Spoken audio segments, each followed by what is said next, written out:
Well, afternoon tubers. Oh, it's been a little while since I made a video, but today we got to do some repairs on the Ford 8N before wintertime gets here. It's not charging, and it's a real pain in the neck to do things with it when the battery's dead. You got to get the charger out and let it sit for an hour and then get it started. It's still 6 volt, but you can jump 6 volt with 12 volt, but it's not real good for either one.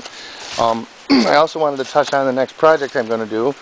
I mentioned something to Hambone and you guys about doing the Beetle project, but that's more involved than I want to get into right now, and I don't really have the room in the barn. And I said something earlier about doing a little redneck project. I'm not going to tell you what it is. I want you guys to see if you can guess. It involves the Toyota go-kart,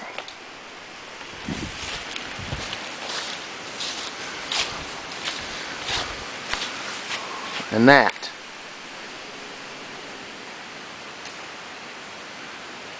I'm not even going to tell you what that is, but if you can guess with that picture right there, you should be able to tell what that is.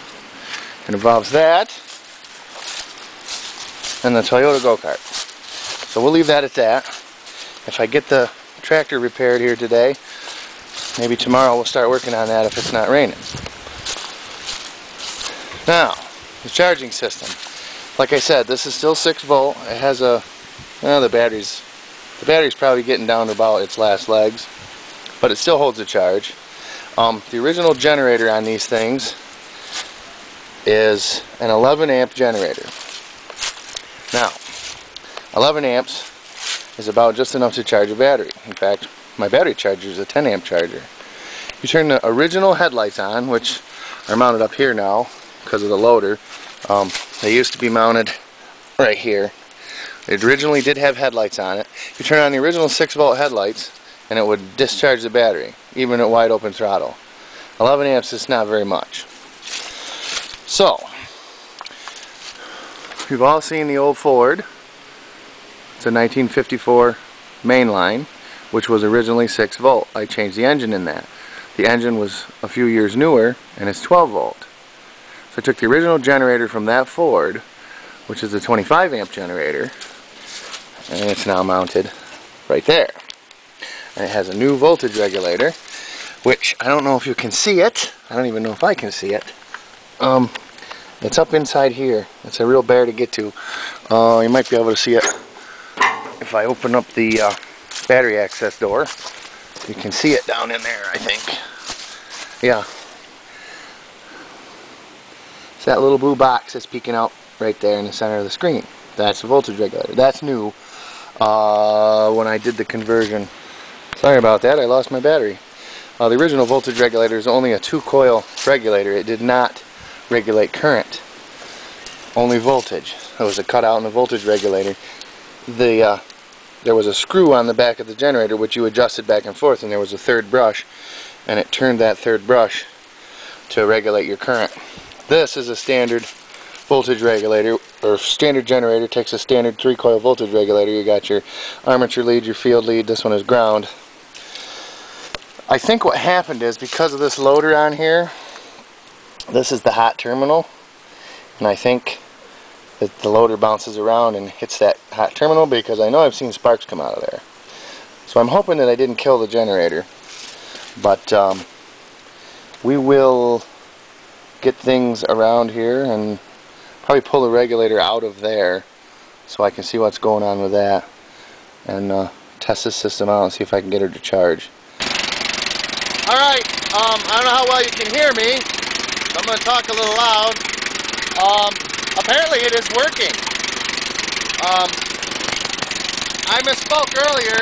This wire here is actually the armature. This red wire is the field, and this blue wire is the ground.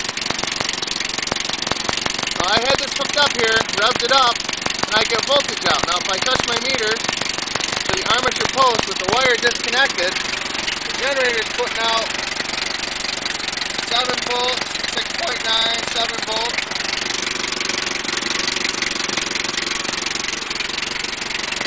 I have 5.8 on the wire coming from the regulator.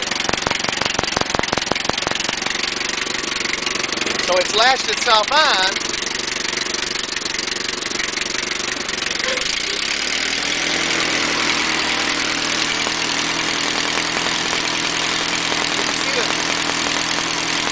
It is in fact charging.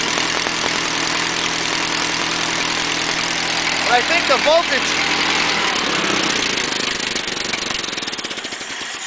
think the voltage is just low. It's only putting out about 7 volts. So I'm going to try to pull the regulator out of there and adjust that up a little bit. Get a little bit more voltage out of it. Because the generator should put out more than that. And that way it'll charge the battery a little better. Because the tractor doesn't... The idea was with the lower current is because it's meant to be in a field all day long and run 8 hours a day. And you'd boil a battery back in the old days if you were putting out too much. So they were meant to not put out a lot of charging current. But this thing, you know, I might start it up and maybe run it for, you know, an hour and plow the driveway. Well, if it's only putting out 10-12 amps, it's just going to barely charge the battery in an hour. So I'm going to see if I can boost that voltage up just a little bit. And that way she'll charge a little better. So apparently it's just the gauge that's not working, which is a good thing, but still a job anyway, so I'll check back in a minute. Well, I got it all put back together, and it's definitely charging. That's with it running. It's putting out 6.9 volts. Now if I take and short the field to the armature, that'll give it full charge. So I'm going to leave the camera on the meter.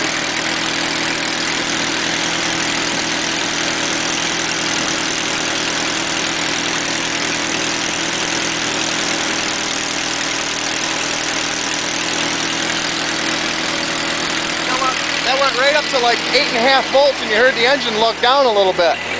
And I was watching the amp gauge. The amp gauge goes right up.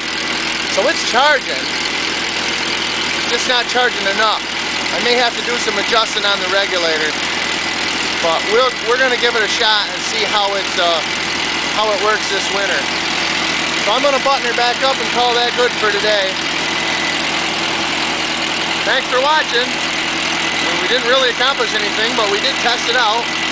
And it does appear to be working. So thanks for watching, and stay tuned for the Redneck Project coming up.